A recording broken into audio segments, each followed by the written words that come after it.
Good afternoon, my beautiful followers. Happy lunchtime. Happy lunchtime. I have a little bit of a lunchtime break between clients, and I was getting my juice, and I was like, I'm going to go and do a video. I'm going to go do a video and connect with you guys basically on the article I wrote this morning. I wrote this article about taking and the importance of taking in our relationship, and it's such a beautiful day out, and so I was like, I'm gonna take some time for myself and go sit outside on my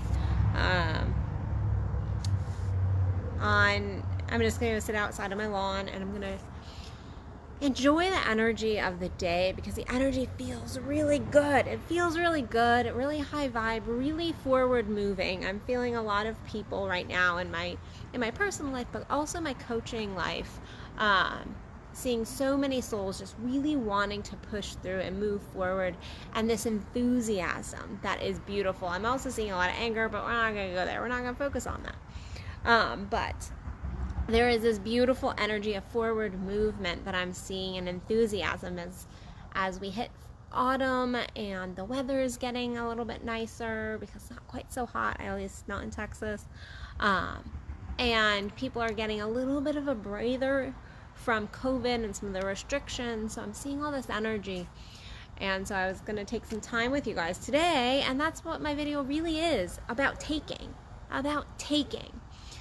And this is a word that triggers. It triggers so many. The word take, to take something. We are taught that to take is wrong. To take is against consent. To take means that we're going to run over somebody else's boundaries. And I was doing some work the other day. I'm in I do this beautiful practitioners retreat and connection group, and we're talking about this consent wheel of receiving and giving and taking and allowing, and how you have something done to you, or you're the one being done to. So you're either doing or getting something done to you. And how really all of it is beautiful. But the word taking is so triggering. And it's so triggering. I know for myself, if someone's like, I'm just going to take what I want in sex, I'm like, okay, that can be triggering. For anybody who has ever had any rape or abuse, that can be a triggering statement. And for men, even if you guys have not experienced rape or abuse, the fact is you are oftentimes told not to take your woman, not to take what you want in the bedroom, because then you'll be seen as an asshole. Oh, you're wrong. Oh, it's wrong to just step into what you're going to want and step into your desires. And that's really what taking becomes. And what we end up doing is, instead of owning that we truly, truly want to take something, we need to feel ourselves. We need something. We either need to learn, we want to do something, we have this desire, this passion come up within us. Instead of just owning that, what we like to do is go, no, I'm going to give. And I hear men do this all the time. They're like, but I gave her, and women, you're not immune to this, you do it too, but I hear a lot of men going, well, I gave her this beautiful massage, and I gave her this, and I gave her that. And I'm like, well, you're saying you were in the giver role, but was she really in the receiver role? Did she realize, was there consent? Was there a conversation about the fact of she wants to receive. She's in a space of wanting to receive, because if your partner is not in a place of wanting to receive, then you're not giving. What you're doing is taking under the guise of giving, and in order to make you feel better. When in truth, it would be more authentic, more honest to just go, hey, I'm really wanting, I'm desiring, here is my desire to touch your body. Will you be willing to allow that? Will you be willing to allow it? Because in truth, it's for me. It's not for you. I'm not going to fucking manipulate it and pretend like I'm doing this thing for you, because what ends up happening in relationships particularly is the person goes, you weren't doing that for me, you were doing that for yourself. And then there becomes this energy of you're not getting what you really initiated and wanted, you're not getting what you truly wanted because you're going at it from this back-ended, I'm giving, and then the other person's like, I wasn't even into it. I didn't really want it. I was not really in a receiver mode. I was doing it for you. And this is where we conflict. Because guess what? There's nothing wrong. There's nothing wrong with somebody going, no, I'll allow you to do that. Now, twice a year, I do female orgasm camp, which lots of you have heard me talk about it. And we always have a packed room, and it's always fun. And in that space, I allow myself to drop in and let other people take from me. They take their learning. They go, I'm going to learn this. Now, I do receive, there are lessons and things I get from it, but I go into an allowance mode of, I'm going to just allow them to kind of use my body a little bit, not in a super sexual way. There is no sex happening, but going, oh, that's a touch point. That's a touch point. And I step into allowing. Very different than when I am in a receiving mode with my partner, when he's massaging me and all that. That's a receiving mode. I'm being filled up with it. But we look at taking as, oh, well, if you're taking in your sex, if you're taking in life in general, that you're in this rapey kind of energy. And the fact is, we have to take. At some point in our lives, we need to take. We need to take time for ourselves. If we need to learn something, there will be a taking process from somebody, especially if it requires somebody else. So if we're wanting to learn how to give a massage, guess what? There's a taking energy in that. It's not for the other person. It's for you. It's for you. And it's okay. It means that you're truly owning your desires and you're going, here's what I'm wanting. Here's what I'm desiring. Would you allow it? Would you allow it? Instead, we get into this, oh, I'm giving, and it is a bullshit. It is a bullshit way to hide from our own egos and truth, because a true gift is not for you. It is not for you. A true gift is for that receiver.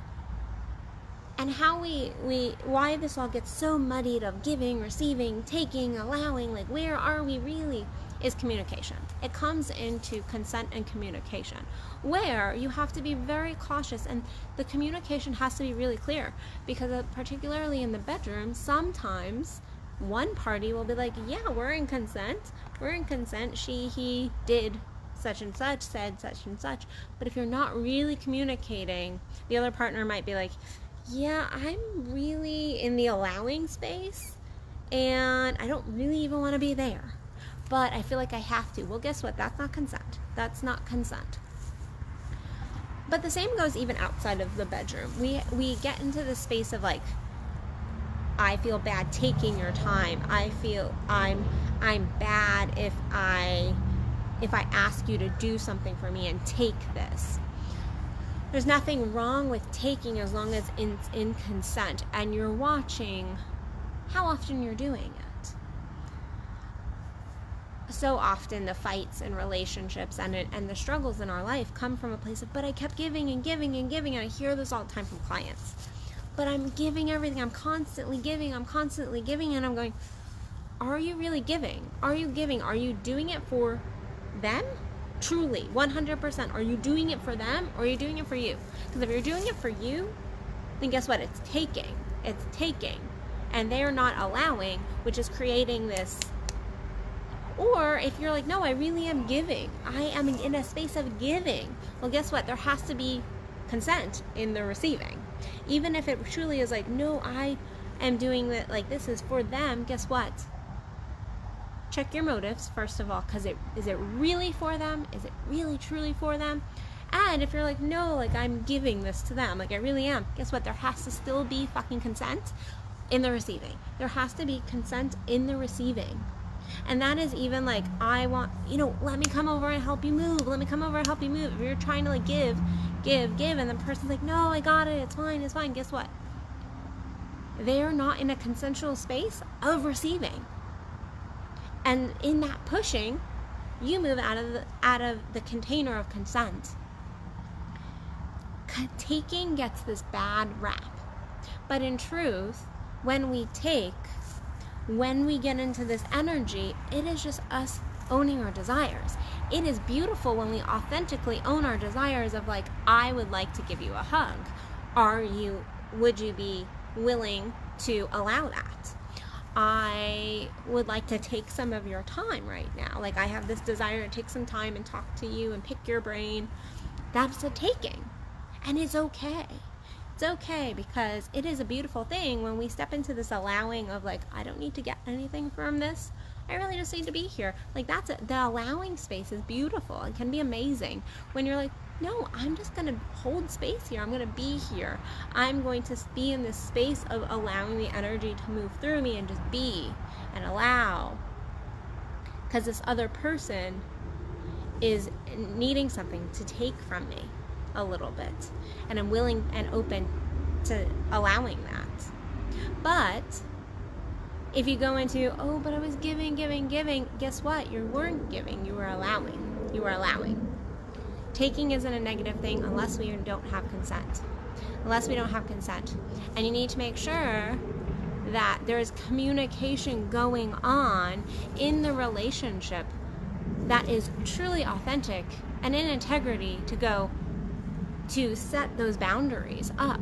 Because if you're taking, and the other person is not truly in an allowance space, or you're giving, and the other person is truly not in a receiving space, and they're just giving you potentially lip service, this is when relationships get into this turmoil and this space of like, no, I was giving to you, no, I was giving to you. Well, guess what? There was not the preface of consent was not there. There was not the consent truly there to begin with. Taking isn't a negative energy. Giving can be a beautiful energy, so can allowing and receiving, but making sure you're communicating and you have clear boundaries, particularly in the bedroom, about what is okay and what is not okay, and who's the giver and who's the receiver, and who's being done to and who's the one doing the doing. Because sometimes it's beautiful that the person that you can watch something and go, oh no, that person is in the receiving mode, but potentially it's actually the other person that is in the giver mode. So you can watch a massage, for example, and you might be like, well, no, the person receiving the massage is obviously the receiver. It's like, no, actually the person giving the massage is the receiver, because that is the person who is they were the ones who wanted to touch. They are the ones who were trying to learn something.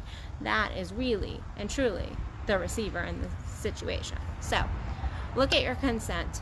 Look at where potentially you're manipulating your taking to be giving under this like halo of like, I'm so wonderful, I'm giving. No, you're probably taking somewhere in there. You're most likely taking at some level. And guess what? It's okay. It's okay. It's better and more authentic when we just own it, and then everybody knows where they stand.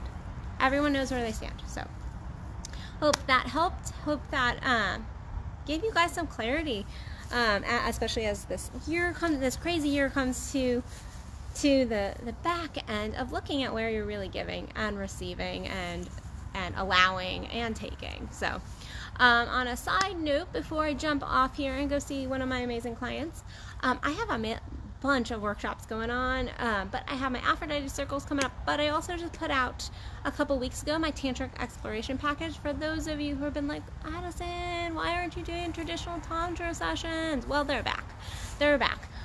It is a beautiful exploration package where you get a little bit of adventure in all the sessions, and we're going to move this energy and get it clear and clean for 2021. So, all right, guys, I love you, and if you want to check out any of my events, Kendall's events, other practitioners' events coming up in the area that I promote, that I love, they all have the stamp of approval from Addison. Then go check out addisonbell.net. Other than that, I will see you beautiful people tomorrow. Love you.